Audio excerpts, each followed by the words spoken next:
শয়তানের নিঃশ্বাস বলে এটা মানুষের কাছে পরিচিত। তো এই ড্রাগটি বাংলাদেশে এসছে এই অপরাধী চক্র এটিকে ব্যবহার করে। তো আমরা এটি সচেতনামূলক আমরা কিন্তু এটা কাজ করে যাচ্ছি। এই যে একটি পবিত্র ঈদুল আজহা সামনে এসছে, আমার পুলিশ সদস্যদেরকে এখন দ্বিগুণ তিনগুণ ডিউটি করতে হচ্ছে। শত শত পুলিশ সদস্যরা তারা ছুটিতে যেতে পারবে না, তারা কিন্তু এই কাজেই করবে। ঢাকা মেট্রোপলিটন এলাকার মধ্যে যদি কোনো জায়গায় পশুর হাটের যে পশুগুলি আসবে সেই ট্রাকগুলি বা অন্য যে কোনো বাহন সেইগুলি যদি আটকিয়ে প্রথমত আটকানোই যাবে না। প্রথমত একে ক্লিয়ার ইনস্ট্রাকশনস, আটকানো যাবে না।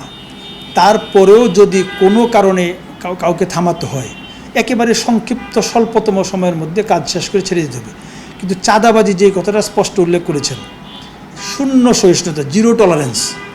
যদি এই ধরনের একটি অভিযোগও কারো বিরুদ্ধে পাওয়া যায়, সর্বোচ্চ আইনগত ব্যবস্থা গ্রহণ করা হবে। প্রত্যেকটি পশুর হাটে জাল টাকা শনাক্তকরণের জন্য মেশিন থাকবে এবং একটি বড় সাইনবোর্ড দিয়ে যেন প্রত্যেকের কাছে এটি ভিজিবল হয় যে এখানে জাল টাকা শনাক্ত করার জন্য মেশিন রয়েছে, যে কেউ আপনি এসে টাকা শনাক্ত করতে পারবেন। জঙ্গি তৎপরতা নিয়ে আমাদের যে counter terrorism and transnational crime যে ইউনিটি রয়েছে পুলিশ কমিশনারের নেতৃত্বে, সেই ইউনিটি কিন্তু খুব দক্ষতার সঙ্গে কাজ করে যাচ্ছে।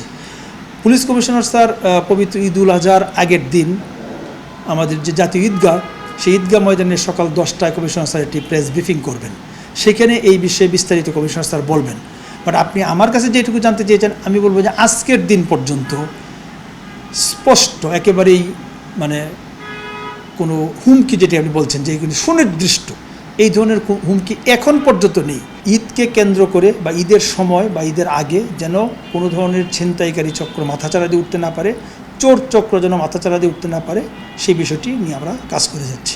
শয়তানের নিঃশ্বাস আপনি যেটি বলছেন, এটি কলম্বিয়ার এটি একটি ড্রাগ, কলম্বিয়া এটি উৎপন্ন হয়। এই ড্রাগ এটি ইটস এ কেমিক্যাল, আমি এটির নাম স্কোপোলামিন, সেটি দিয়ে এটিকে বাংলাদেশ এটির নাম হচ্ছে শয়তানের নিঃশ্বাস বলে এটা মানুষের কাছে পরিচিত। তো এই ড্রাগটি বাংলাদেশে এসছে এই অপরাধী চক্র এটিকে ব্যবহার করে। তো আমরা এটি সচেতনামূলক আমরা কিন্তু এটি কাজ করে যাচ্ছি, মানুষকে জানানোর চেষ্টা করছি যে যখনই কোনো অপরিচিত লোকের সংস্পর্শে যাবেন একেবারে কাছে যাবেন না, প্রয়োজনে মাস্ক ব্যবহার করেন।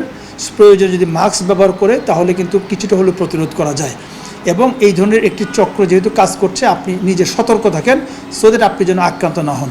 আর আমরা পুলিশ আমরা কিন্তু এই চক্রটিকে ধরার জন্য চেষ্টা করছি, মাঝে মধ্যে আমরা গ্রেপ্তার করছি, কিন্তু আরও হয়তো থেকে যেতে পারে, তাদেরকে আমরা অ্যারেস্ট করার জন্য কাজ করে যাচ্ছি।